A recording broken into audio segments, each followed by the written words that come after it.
ভেবেছিলাম এখন আর বৈষম্য থাকবে না, কিন্তু ভারতের জনগোষ্ঠী, সংখ্যাগরিষ্ঠ জনগোষ্ঠী যখন মুসলমানদের সাথে বৈষম্য করা শুরু করেছে, আমরা চিন্তা করলাম এই বৈষম্য দূর করার জন্য আমাদের আলাদা মুসলমানদের জন্য একটা ভূখণ্ডের প্রয়োজন, দেশের প্রয়োজন।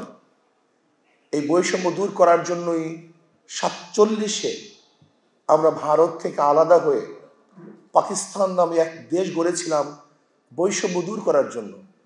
কিন্তু আমরা কি দেখলাম? পশ্চিম পাকিস্তানের মানুষগুলি পূর্ব পাকিস্তানের মানুষের সাথে বৈষম্য করছে।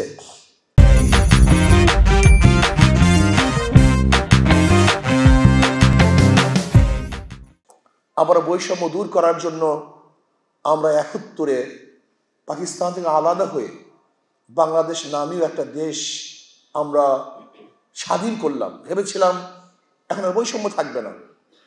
কিন্তু আমার প্রশ্ন, 71 থেকে আজকে 2024 পর্যন্ত যারা এই শাসক ছিল তারা বৈষম্য দূর করতে পারে না। এই বিধায়ী আবার 2024-এ বৈষম্য বিরুদ্ধে আন্দোলন শুরু হয়েছিল। বৈষম্য থাকবে না, সাম্য, মানবিক মর্যাদা, সামাজিক ন্যায় বিচার প্রতিষ্ঠিত হবে।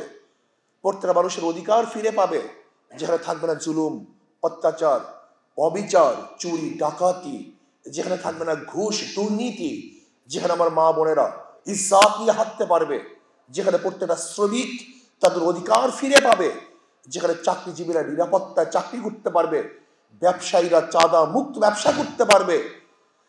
এরকম এক দেশ গড়ার জন্যই 2024-এ আমরা ঝাঁপিয়ে পড়েছিলাম।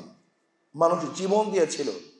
আপনারা দেখেছেন 2024 4 আগস্ট সেই শাহবাগে বক্তৃতা করেছিলাম যেন আগামীকাল 5 তারিখ জনগণের গণভবন জনগণ দখল করবে।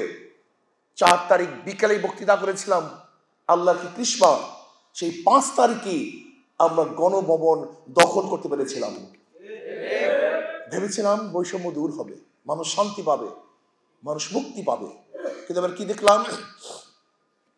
এই 5 তারিখের পরে আবারও চাঁদাবাজি, আবারও দখলদারি, আবারও গুন্ডামি, আবারও অবৈধ হত্যা। ঢাকা ইউনিভার্সিটিতে অবৈধ হত্যা হয়েছে, বিচারবিহীন হত্যা হয়েছে। আজকে মা বোনেরা ধর্ষিতা হচ্ছে। গিয়ে দেখেন থানাগুলিতে মিথ্যা মামলার পাহাড়। শুধু মিথ্যা মামলায় নয়, হাইকোর্টের জাস্টিস ইজ লাশে থাকা অবস্থায়ও তার বিরুদ্ধে মামলা হয়।